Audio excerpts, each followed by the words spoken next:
El 16 de abril de 2024 comenzó como un día normal para los habitantes de Iztacalco, en la Ciudad de México, hasta que el horror se destapó cuando las autoridades recibieron la llamada de una mujer llamada Cassandra. Cuando yo entro a mi casa, veo la puerta del cuarto de mi hija abierta y escucho ruidos. Yo pensé que era mi hija. Entonces me dirijo al cuarto y lo primero que me encontré de frente fue la escena del asesino de mi hija encima de ella. La persona que encontró encima de su hija, María José Castillo, y que la atacó a ella también, era Miguel Ángel Cortés Miranda, quien más adelante sería apodado como el feminicida de Iztacalco o el Dahmer mexicano. Este hombre llevaba una doble vida. Por un lado, era un aclamado bacteriólogo, conocido por sus logros profesionales y su activismo contra el maltrato animal. Sin embargo, cuando nadie lo veía, daba rienda suelta a sus bajos instintos. La captura de Miguel reveló la oscuridad de su existencia y la magnitud de sus crímenes, detalles que develaremos a lo largo de este video. Acompáñanos para descubrir la historia detrás de este siniestro personaje y la lucha de quienes intentaron escapar de su horror. El caso de Miguel Ángel Cortés Miranda. Todos los días convivimos con la maldad. Somos testigos de la parte más oscura del comportamiento humano.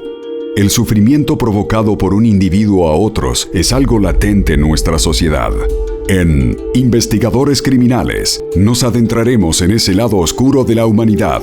Traeremos a la pantalla los más perversos crímenes y trataremos de entrar en la mente de esos seres que cometen los más terribles actos. Yo soy Mariano y en el día de hoy te traigo otro caso más. Si eres fan de los casos criminales y la investigación policial, te sugiero que compres el libro En el laberinto de sombra, ya disponible en la versión de tapa blanda e ebook en Amazon. Encontrarás el enlace en la descripción de este video y en un mensaje fijado. En abril de 2024, una joven de 17 años llamada María José se había mudado recientemente con su madre, Cassandra, a uno de los condominios ubicados en un viejo edificio de la alcaldía Iztacalco, en la Ciudad de México. María José era una chica feliz, amante de las motos y de los animales, especialmente de sus perros. Los vecinos la describían como una niña tranquila, educada y sencilla, que apenas salía de casa, dedicándose a sus estudios y a pasear a sus mascotas. Durante las mañanas se quedaba en casa, haciendo sus tareas escolares y ayudando a su madre con las labores del hogar. Por las tardes asistía a clases y se preparaba para el examen de admisión a la universidad, donde soñaba con especializarse en relaciones comerciales. Anhelaba obtener su título para ayudar económicamente a su madre y fantaseaba con una vida llena de éxitos profesionales y emocionantes viajes, pero nada de esto pudo concretarse, pues alguien que la seguía en la sombra truncó todos sus sueños.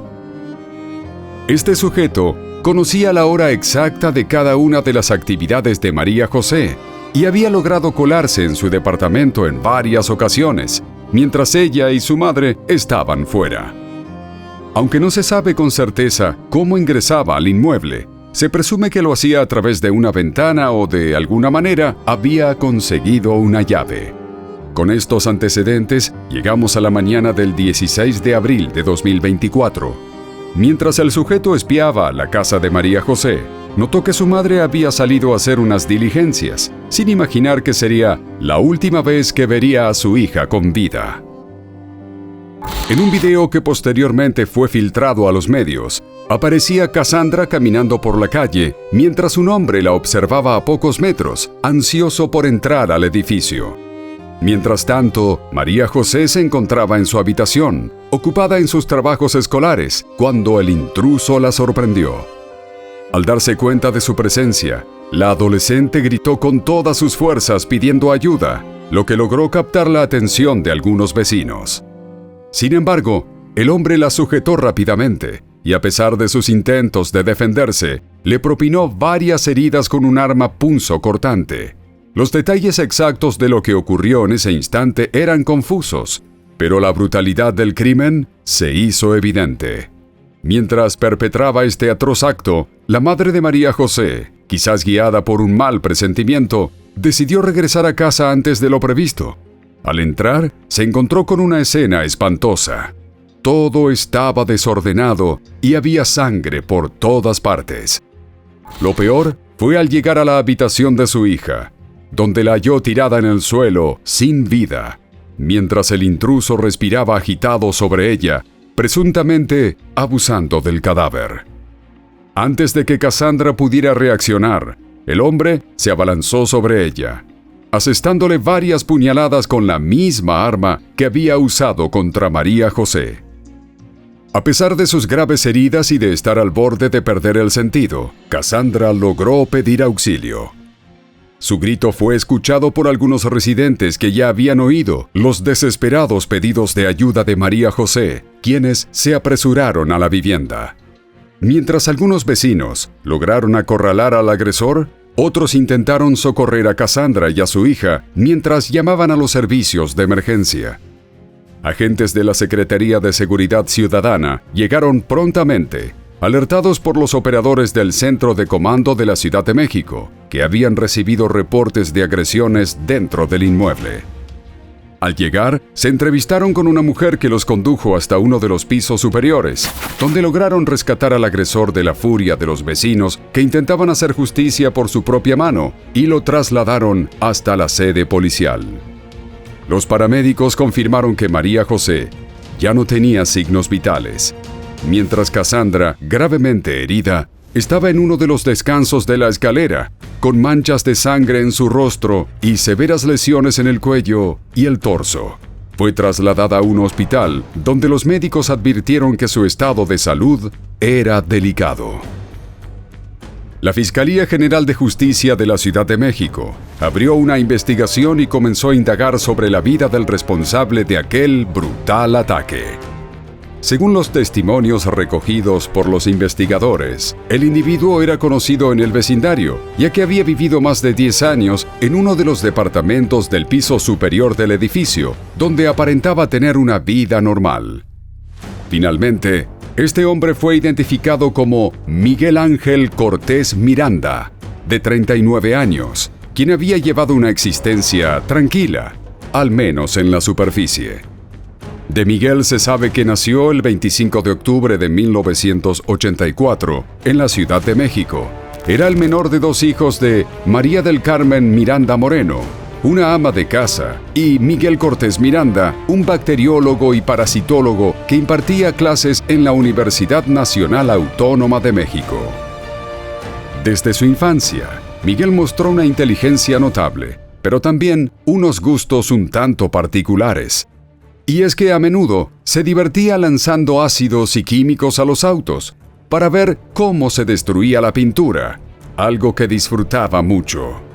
Con el tiempo, este comportamiento se amplió a objetos de su hogar y eventualmente a animales. A pesar de sus extraños hábitos, su padre no dejó de sentirse orgulloso de él, albergando la idea de que su hijo alcanzaría metas brillantes. No está claro si Miguel decidió seguir el mismo camino que su padre por deseo propio o por la presión de querer complacerlo, pero lo cierto es que se inscribió en el Instituto Politécnico Nacional para estudiar la misma carrera, mientras que su hermana Claudia eligió una carrera relacionada como química farmacéutica industrial. Nadie se sorprendió de que los dos siguieran los pasos de su padre. Miguel fue un estudiante aplicado y rápidamente destacó en su clase. A los 2 años de comenzar su carrera, en octubre de 2008, consiguió su primer trabajo en un laboratorio que se dedicaba al análisis de agua y alimentos. Poco tiempo después, logró graduarse con honores, lo que le abrió las puertas a importantes empleos como químico farmacobiológico en varios laboratorios reconocidos. Gracias a esto, con solo 26 años, logró hacerse un nombre en un círculo de profesionales respetados en el país. Aparentemente llevaba una vida exitosa y normal.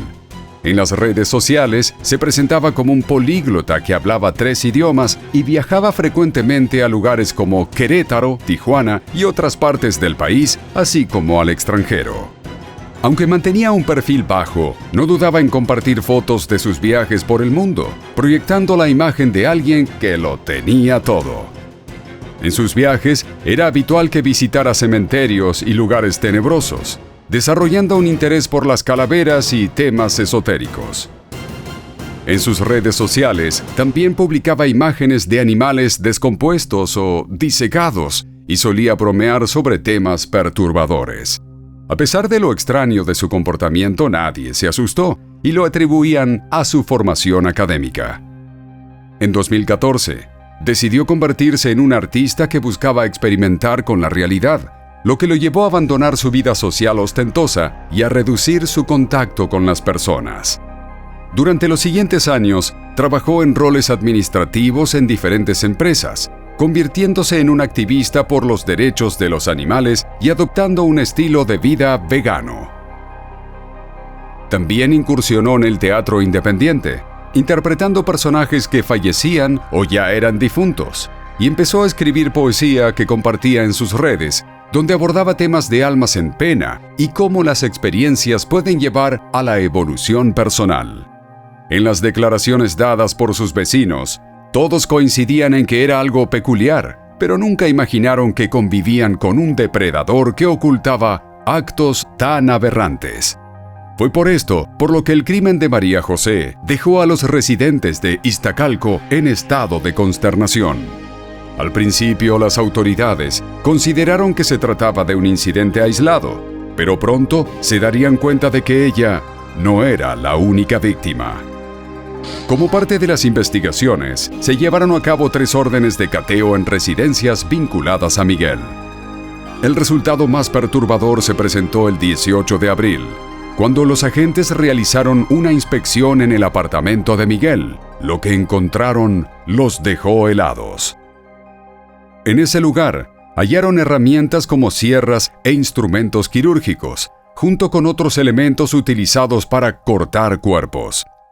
También descubrieron al menos 20 restos humanos dentro de una caja, acompañados de huesos, sangre, identificaciones y objetos personales de mujeres que se creían podían ser potenciales víctimas. Aunque se sospechaba que los restos pertenecían a personas desaparecidas años atrás, incluidas estudiantes, trabajadoras sexuales y jóvenes vinculadas a Miguel, debían esperar los resultados de los estudios genéticos para confirmar la identidad de las víctimas, un proceso que sin duda tomaría tiempo.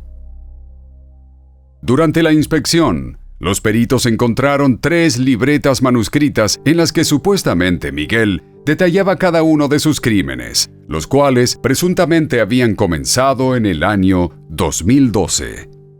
La noticia de estos hallazgos acaparó la atención de todos los medios mexicanos.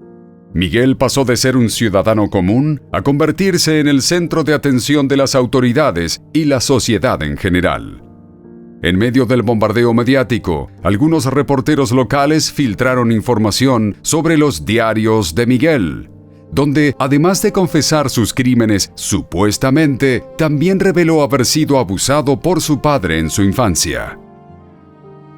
Según estas versiones, lo hizo ante la indiferencia de su madre y su hermana mayor, lo que habría alimentado su odio hacia las mujeres. Sin embargo, su hermana Claudia desmintió estas afirmaciones, aunque reconoció que ambos habían sufrido violencia por parte de su padre, quien había fallecido en 2020 como consecuencia de las secuelas de la pandemia. Durante los días siguientes, la falta de información oficial dio paso a especulaciones y rumores sobre el llamado feminicida de Iztacalco, como lo apodaron las autoridades, o el Dahmer mexicano, como lo llamaron los medios, comparándolo con Jeffrey Dahmer, un asesino en serie estadounidense que acabó con la vida de aproximadamente 17 hombres, coleccionando sus restos en un refrigerador sin levantar sospechas durante más de una década. Algunos diarios revelaron detalles de la vida de Miguel, incluyendo publicaciones en sus redes sociales, donde aparentemente mencionaba algunos de sus crímenes de manera artística en forma de poesía, lo que le permitió pasar desapercibido. Pero eso no fue lo único que se filtró en la prensa. Un periodista especializado en nota roja compartió en redes un video de la audiencia de imputación de Miguel, donde lucía sereno y sonriente, a pesar de los terribles actos que había cometido. Durante la comparecencia ante el juez, el sujeto proporcionó detalles de cómo había acabado con la vida de María José. Según su relato, al ingresar a la casa de la víctima pensó que no había nadie, pues no era la primera vez que entraba, pero al ser descubierto, entró en un estado de frenesí. Señaló que cuando vio a la joven y ella comenzó a gritar, le pidió que se callara, pero ella continuó pidiendo ayuda. Fue en ese momento que perdió el control y su primer impulso fue atacarla. Hay una respiración agónica. Eso es muy normal. La persona empieza a gritar: ¿quién eres? ¿Qué haces aquí? ¿Qué buscas? Le dije: cálmate, cálmate. Busqué en la cocina una bolsa de plástico y se la puse. Su declaración se tornó cada vez más cruel y confesó que también había tenido la intención de quitarle la vida a la madre de María José al ser descubierto. Tras culminar la audiencia de vinculación a proceso, Miguel fue imputado por el delito de feminicidio en contra de María José y por feminicidio en grado de tentativa contra Cassandra, lo que llevó a que se ordenara su prisión preventiva. Mientras las investigaciones continuaban, amigos y vecinos de María José la despidieron con una misa y colocaron un altar frente al edificio donde Miguel había acabado con su vida pidiendo justicia. A este clamor se unieron familiares de mujeres desaparecidas que acudieron a las dependencias policiales para exigir que se revelaran las identidades de las posibles víctimas. Con el paso de los días, mientras se esperaba la confirmación de los resultados de los estudios genéticos, varios nombres e historias comenzaron a circular, reveladas por familiares de las posibles víctimas. Algunos llevaban años buscándolas. Finalmente, el 3 de mayo de 2024, el fiscal anunció que los análisis genéticos realizados sobre los restos óseos hallados en el departamento de Miguel habían confirmado la identidad de varias víctimas. Las mujeres identificadas fueron Amairani Roblero, de 18 años, Karen Ornelas, de 21 años, Frida Sofía Lima, de 32 años, Viviana Elizabeth Garrido, de 37 años, Claudia Andrea, de 36, Norma Elena, de 41 años, Cristina Vanessa, de 39 años, y Laura, de 33 años. Todas ellas habían desaparecido en los últimos 10 años. Esta confirmación dejó en claro la magnitud del caso y la extensión de las atrocidades cometidas por Miguel, lo que llevó a la sociedad a cuestionar cómo había logrado operar sin ser detectado durante tanto tiempo. Habló la fiscalía a mis tíos de que pues ya habían reconocido a Frida por el cráneo. Las autoridades continuaron investigando la posibilidad de que Miguel, aprovechando sus conocimientos como químico, hubiera conservado más cuerpos, lo que podría revelar un número aún mayor de víctimas en su oscuro historial. Con la confirmación e identificación de las víctimas, las autoridades comenzaron a trabajar en una cronología de los asesinatos cometidos por Miguel. Se creía que el primer crimen había ocurrido en 2012, teniendo como víctima a Amairani Roblero González, el 1 de agosto de ese año. Amairani, nacida el 26 de diciembre de 1993 en la Ciudad de México, era la tercera de 4 hijos en una familia oriunda de Oaxaca. Desde pequeña destacó en sus estudios y desarrolló una afición por el atletismo. En 2012, a los 18 años, había concluido sus estudios de técnica en administración de empresas y planeaba ingresar a la universidad para estudiar ingeniería empresarial. Ese 1 de agosto, Amairani salió de casa para asistir a un curso propedéutico y le comentó a su madre que recogería sus fotos de graduación. Sin embargo, la joven jamás regresó. Su desaparición fue reportada al día siguiente.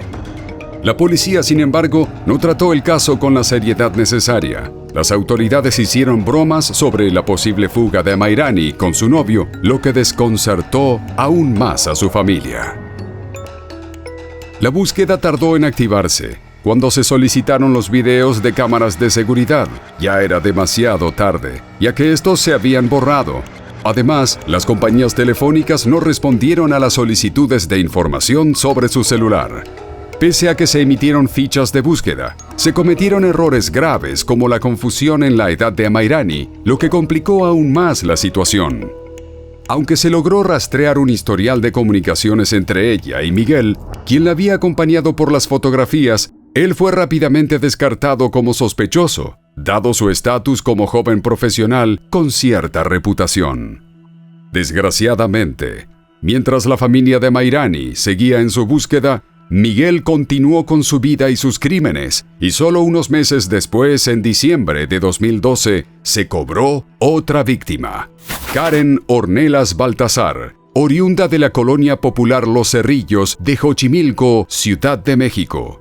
Para el momento en que ocurrieron los hechos, Karen era técnico laboratorista clínico y estudiante en el Instituto Politécnico Nacional, donde aspiraba a ser química farmacéutica industrial.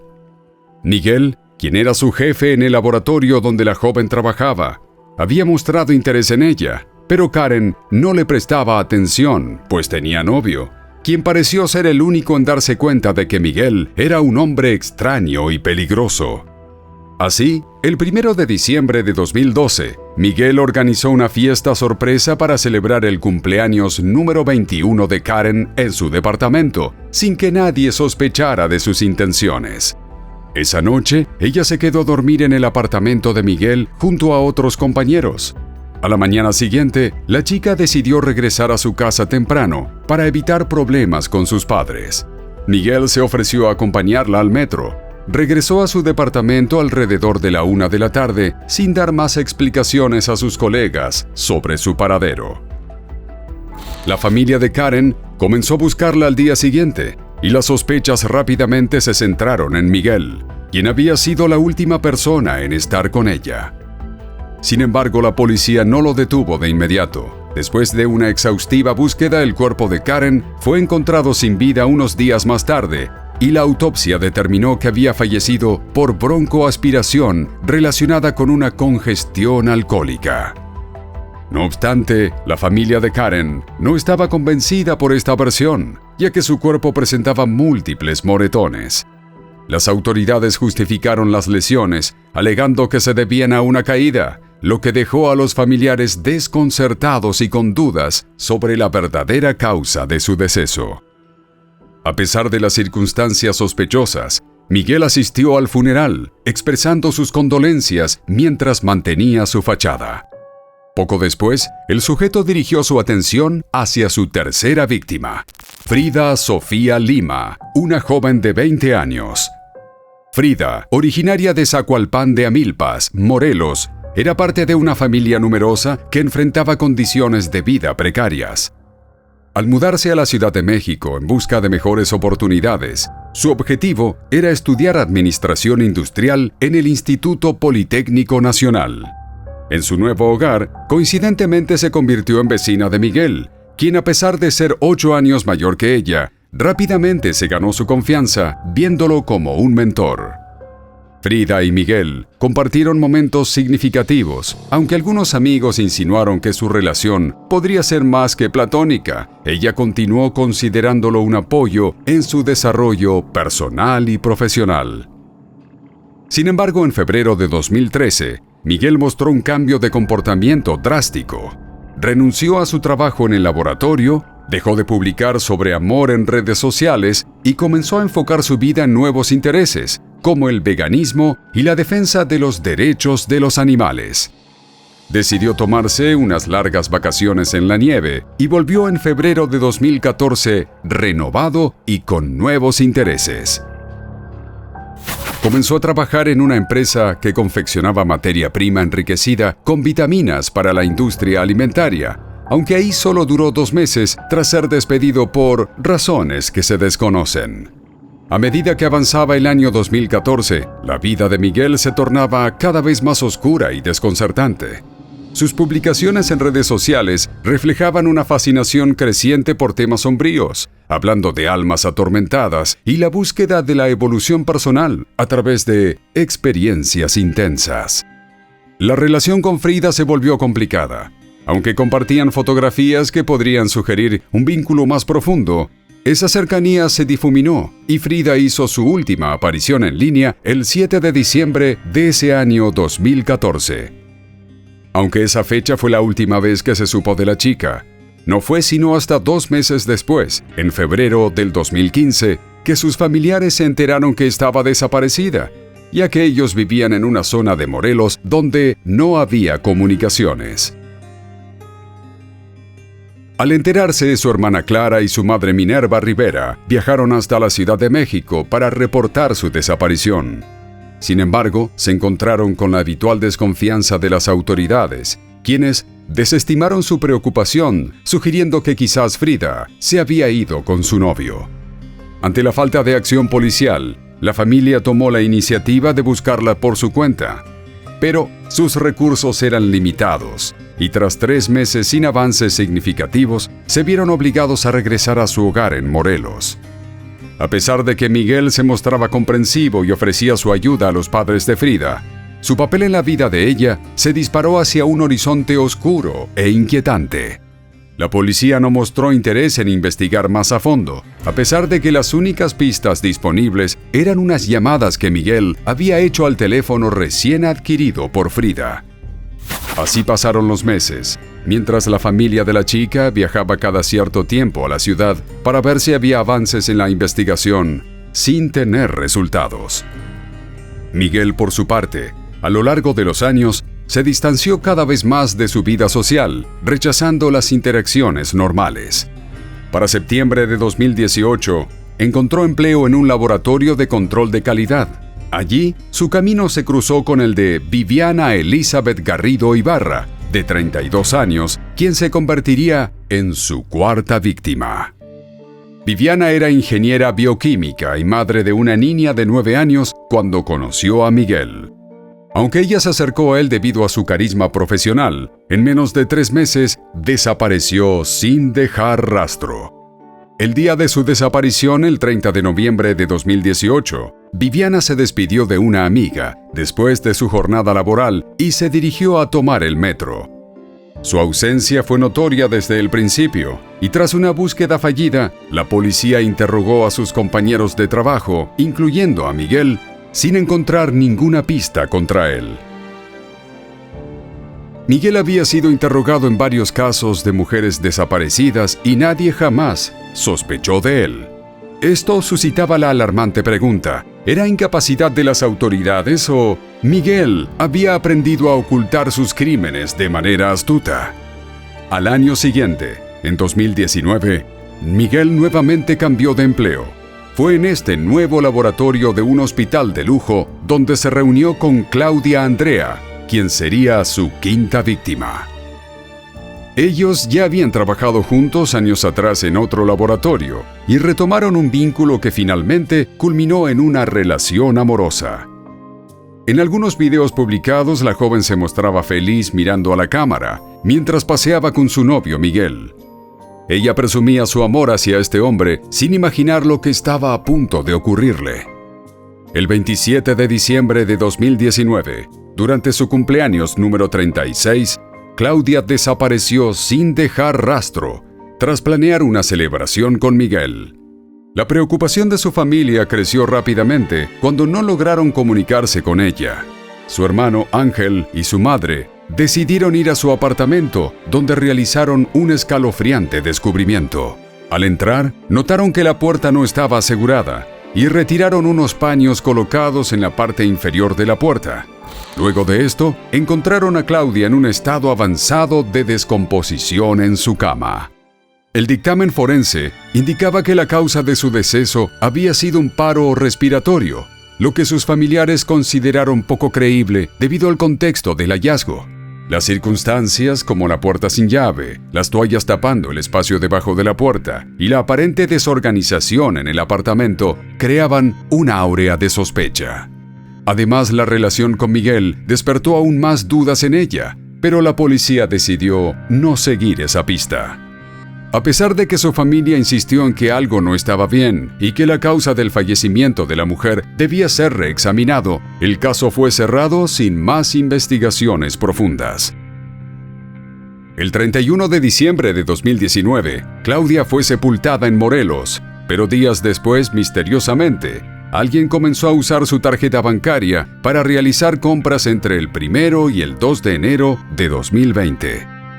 Además, comenzaron a faltar varios objetos personales en su departamento, como su celular y algunas credenciales, lo que levantó sospechas sobre la implicación de Miguel.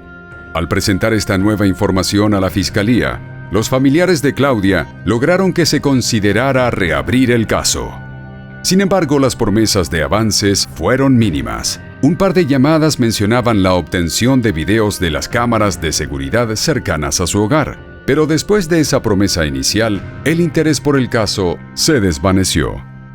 Mientras tanto, Miguel llevó una vida tranquila en su departamento.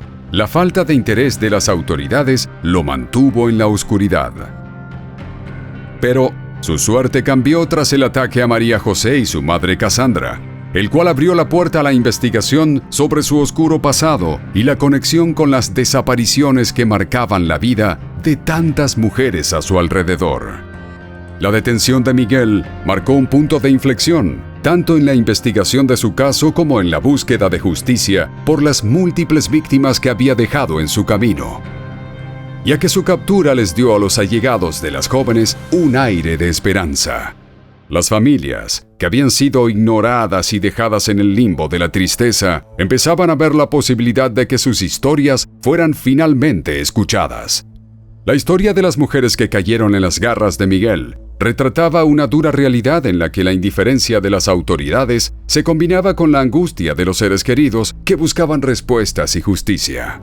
En cuanto a Cassandra, con el paso de los días la mujer se recuperó, convirtiéndose así en la única sobreviviente de Miguel. En algunas entrevistas dadas en los medios locales, la mujer describió todo el horror que vivió esa fatídica mañana del 16 de abril de 2024, una fecha que jamás olvidará. Logré alzar la cortina a la vez que yo estaba gritando mientras él me estaba atacando. Logré alzar la cortina y en algún momento pensé en aventarme por la ventana porque él no dejaba de apuñalarme, pero me jaló de la mano, allá a su vez se cae la cortina. Entonces yo ya había gritado, desde que lo vi en el cuarto de mi hija, yo había gritado en varias ocasiones, también pedí ayuda. Aunque las autoridades advirtieron que se estimaba que el número de víctimas de Miguel podía llegar a 20, para finales de febrero de 2025, cuando se realizó esta investigación, no había actualizaciones del caso. Dependiendo de los resultados que arrojen las investigaciones, que aún siguen en curso, se espera que Miguel sea juzgado y finalmente condenado por sus terribles actos. El camino hacia la justicia parece ser largo y lleno de incertidumbre. Las autoridades aún tienen mucho por hacer para desentrañar el legado de terror que ha dejado Miguel, y se espera que el sistema judicial finalmente pueda condenar a este hombre que logró evadir la justicia durante demasiado tiempo. La lucha por justicia continúa, no solo por las víctimas, sino también para que sus historias nunca sean olvidadas.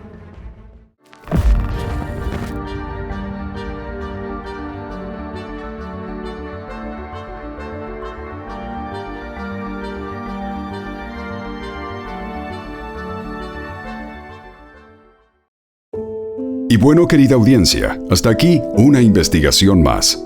¿Qué opinan del caso de hoy? Nos gustaría mucho leer sus comentarios, ya que su opinión sobre los casos es muy importante para nosotros. Recuerden siempre hacerlo con el máximo respeto posible, tanto para la víctima como para los demás espectadores, y nosotros que los estaremos leyendo. Antes de irte, deja tu me gusta y suscríbete si aún no lo estás. Tampoco te olvides de compartir este video si crees que a alguien que conoces le puede interesar. Nos vemos hasta otra investigación criminal. Adiós.